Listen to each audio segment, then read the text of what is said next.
But I do want to discuss and kind of get into here the Jets and Sam Darnold because they have a decision to make with the number 2 overall pick. Should they draft a quarterback? Should they keep Sam Darnold? Should they trade back? There's a lot of options to do for the Jets. And the reason why I want to talk about the Jets right now is because they introduced their brand new wide receiver, Corey Davis, the other day. And he at least made the impression that Sam Darnold was going to be the starter for the Jets in 2020. Here's Corey Davis explaining why he signed with the Jets. Did you sign with the Jets believing Sam Darnold will be your starting quarterback in September? Yeah, that's my understanding. Correct. So, all right, it's his understanding, and that's, at least in his mind, correct, that he signed with the Jets. And when he signed with the Jets, Sam Darnold was going to be the starting quarterback in 2021. Obviously, as we know, there's a lot of speculation, there's a lot of thought out there that the opposite is going to be, in fact, going on, where they're going to draft a quarterback and trade Sam Darnold. So, is Corey Davis lying to the media? Is he being lied to? Or maybe he was told Sam Darnold's going to be the quarterback, and then they're going to pull the old okey doke, trade Sam Darnold and draft the quarterback? Possibly, potentially. Either way, whether Corey Davis is telling the truth, lying, or getting lied to, what he said is right. The Jets' plan should be to keep Sam Darnold, not draft a quarterback, and instead build the team first around the quarterback before you do land your franchise quarterback, whether it's in the draft in a year or two, whether it's in free agency or via trade. Because I will admit, I don't think Sam Darnold is going to be the franchise quarterback of the Jets for the next 10 years. I'm not trying to tell you that here. I'm not trying to say Darnold's the guy. But I think to me, it makes the most sense for the Jets if they want to have sustained success moving forward. Don't draft a quarterback at number 2. Don't do it. Instead, build the team first. Draft an offensive lineman with the number 2 overall pick. Draft a receiver at the number 2 overall pick. Trade back. Get more picks. Get more assets. Whatever you do, if the Jets truly want to have success, if they want to kind of get out of this,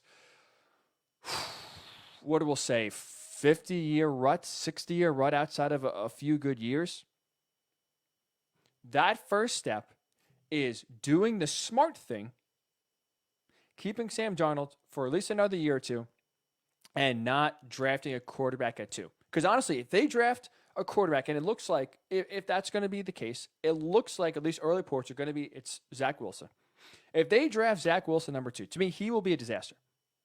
He will be exactly like Sam Darnold in 3 years, and I promise you, on March 25th, 2024, we will be having the same conversation we're having on March 25th of 2021.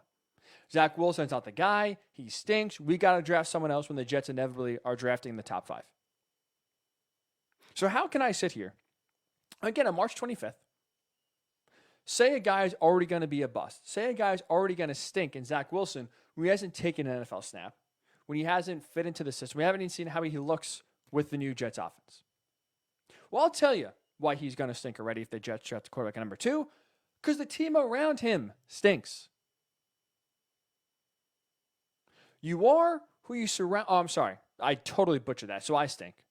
I'm just like the Jets right now. I stink. But here, to me, this is what would happen.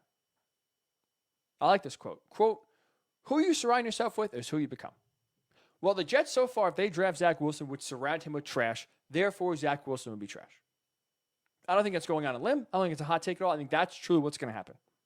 The Jets take Zach Wilson number 2. He will be exactly like Sam Darnold and struggle and not pan out to his potential if he was drafted with another team or if the team around him was better. Because let's be honest here. The Jets need to improve basically every position, especially in offense. Do that first. Then take a stab at a quarterback later on, again, down the road, a year, 2 years, if in the draft, or go through free agency or for trade. Tons of different avenues now to get a quarterback. But the best way to, at least if you want to maximize and find a franchise quarterback, is surrounding them with talent around them, giving them a chance to succeed, which right now, the Jets draft Zach Wilson number 2, they will not be able to provide that for him. They won't. And you think I'm crazy?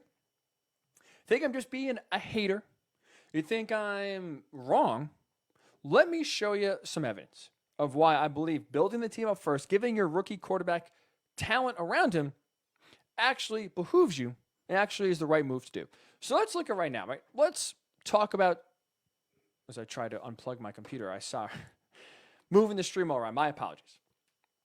Let's look at, though, every team with an elite or great quarterback right now, right? How did they get that quarterback? The Chiefs, with obviously Patrick Mahomes, best quarterback in the NFL.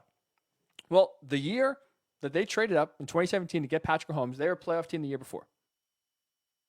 They were a playoff team, traded up, got Patrick Mahomes.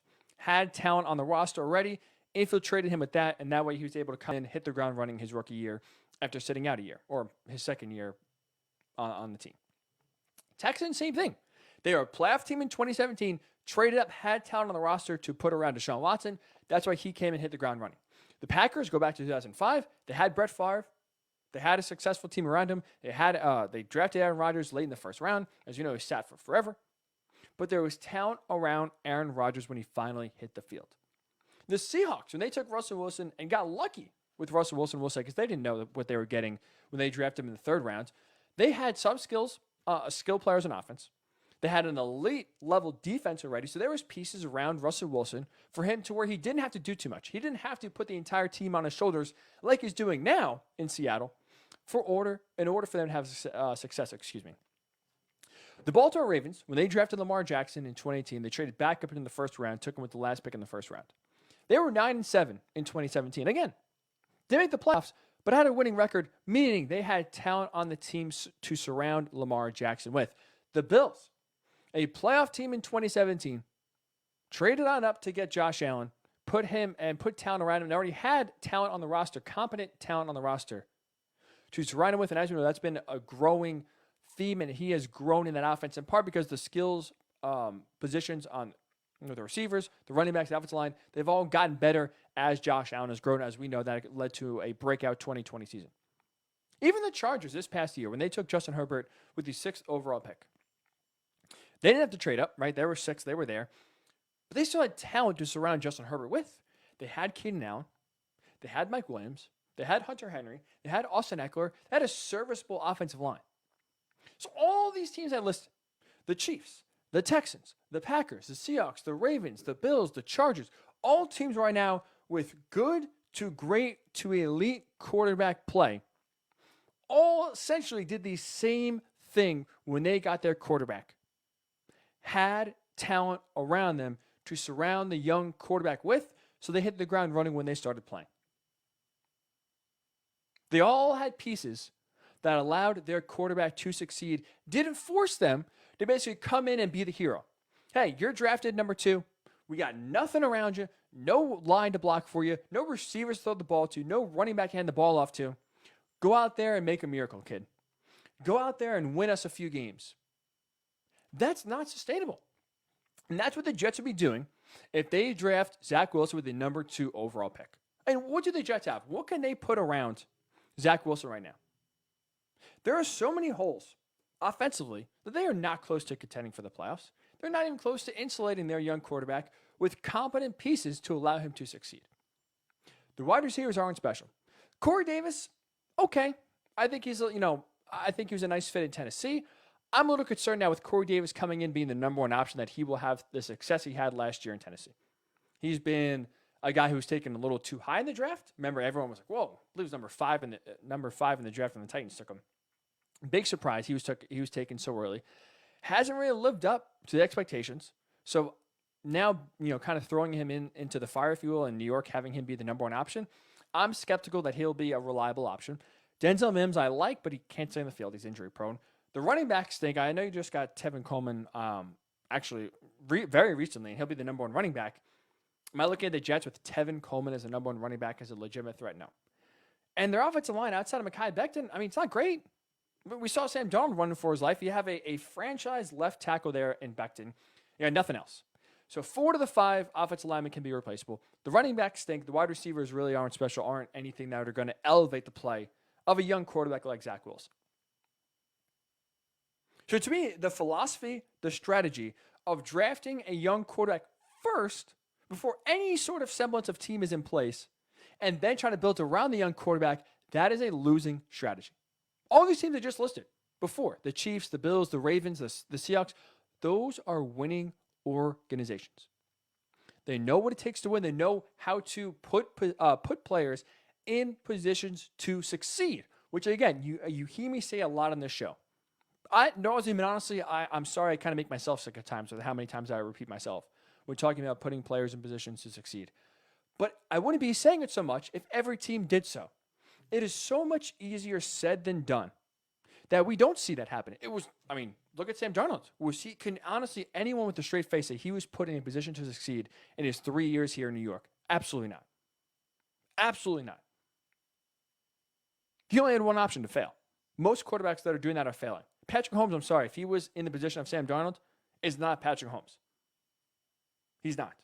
Josh Allen, same thing. Any quarterback taken is not or is in the same position that Sam Darnold is in, where they're looking to get rid of him, looking to bring someone else, and trying to blame the problems of the Jets offense on a young quarterback, despite the fact he had no receivers to throw the ball to, no receivers to hand the ball off to, no running backs, to hand the ball off to, and no offensive line to block for him. So trying to draft a quarterback first, then build a team around the young quarterback is a losing strategy. The only time it really worked, that you can say, a few years ago when the Colts drafted Andrew Luck number 1 overall, that team stunk. They were 2-14. Andrew Luck came in there, was a miracle worker, took them to 11-5. They made the playoffs. But what happened? Eventually, that lack of talent, the lack of protection especially, came back and bit the Colts to where Andrew Luck in his prime at 29 years old with the best team he's ever played with surrounding him, the best offensive line he's ever had in his career, the best group of receivers and running backs he's had in his time in Indianapolis. He walked away from that team, which I thought they were legitimate Super Bowl contenders, because the injuries caught up to him, because the first 3-4 years of having no protection, getting beat up, came back to bite the Colts. So even though they had success in terms of putting a guy in place with nothing around him and having him elevate the entire team as a young player, that eventually didn't work because that player retired before age 30, right in the middle of his prime. The Colts have been scrambling to find a quarterback since. So the Jets should not be drafting Zach Wilson number 2. Instead, build the team. Use that number 2 overall pick. How about this? How about get Penei Sewell from Oregon? Get 2 bookend tackles with Mekhi Becton on one side, with Penei Sewell on the other side. That is huge for the Jets going forward. You can have 2 all-pro, Pro Bowl level tackles on your team for the next decade. Yeah, that's attractive for any quarterback that wants to come in there in a year or two. That is how you start to build a sustainable winner. How about this? You don't want to draft Penei Sewell, but you have a ton of teams right now that are going to make a run on a quarterback? Why not trade back? Trade back with the Panthers. Go to 8. Trade back with the Broncos. Go to 9. Ton of teams now are trying to move up in the draft to get the quarterback they want. There's going to be a massive run on quarterbacks early. Obviously, we know Trevor Lawrence is going to go number 1. I don't think the Dolphins take quarterback number 3, but there's plenty of teams later on in the draft that did not get Deshaun Watson so far, that did not get Russell Wilson so far, that need a franchise quarterback. They'll make a move. So Joe Douglas, he already has 1 million picks already. Get more. Because not only do you get more picks by trading back, you're still going to get an A-plus type of player, because that run on quarterbacks early is going to push a ton of great players down the board. So you can get a great wide receiver at pick number 8 or 9. You can get a great lineman at pick 8 or 9. There's plenty of options here. You're not going to be bereft of talent by trading down in the top 10. Build your team up first with young talent, especially on the offensive side of the ball. Then bring in your quarterback. That is how winning teams do it. That is how you find success in the NFL. And this is a tremendous opportunity for Joe Douglas and the Jets to truly change the tide of this team. Because that's also, too, they can do it quickly. I'm not saying here, wait 5 years to get your franchise quarterback. With the Jamal Adams trade, the Jets right now have 5 picks in the first 3 rounds this year. You hit on 3 of those guys, you have 3 starters for the next 5 or 6 years. That's massive. Plus another 2 first-round picks next year.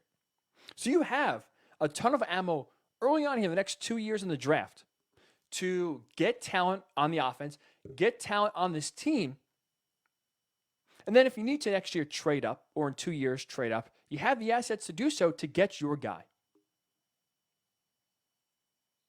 And guess what? We saw already this offseason the quarterback carousel was spinning. Carson Wentz traded. Matthew Stafford traded. Russell Wilson potentially on the block. Deshaun Watson potentially on the block. guess what? This quarterback movement is not going away. This is not a one-off. It's not an anomaly. This is going to happen more often. So the Jets making themselves a destination similar to who? The Tampa Bay Buccaneers. The Tampa Bay Buccaneers had a legitimate team around. They just needed a quarterback. And what did they do? They brought in Tom Brady and won the damn Super Bowl.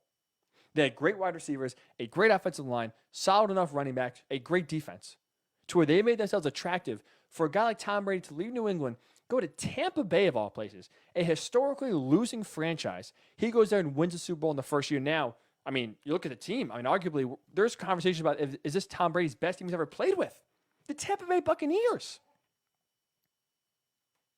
It's a winning strategy by building the team first. Get some young franchise caliber players in here. Get some cornerstones on this team because the Jets really don't have any. I like Marcus May. I like Mekhi Becton. Other than that, you can make the argument they can get rid of every other player or could upgrade every other player on the roster. So be patient. Don't put Zach Wilson or Justin Fields or Trey Lance in a position so they're going to come in and basically be forced to play hero ball. Don't put them in a position early on to basically put the weight of New York City on their shoulders. To where, hey kid, go out there and get it done. That's not how you develop a young quarterback. That's not how you have success in the NFL. That's why, to me, at least in my mind, Corey Davis said he signed with Jets to play with Sam Darnold. It's his understanding that he'll be the starting quarterback in 2021. He could be lying to us. He could be getting lied to. But that's the way it should be.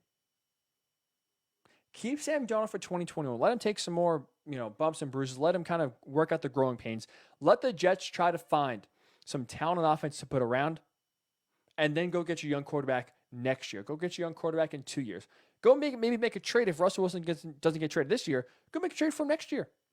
This situation is not going to get healed in Seattle. It's only going to get worse. So even if they don't trade him this year, I don't think Russell Wilson is going to be long in Seattle. Get some offensive line help. Get some receivers to throw the ball to. And then worry about getting your franchise quarterback in a year or two. That is a winning strategy. That's how the Jets, again, for the first time in 60 years, can build a sustainable winner.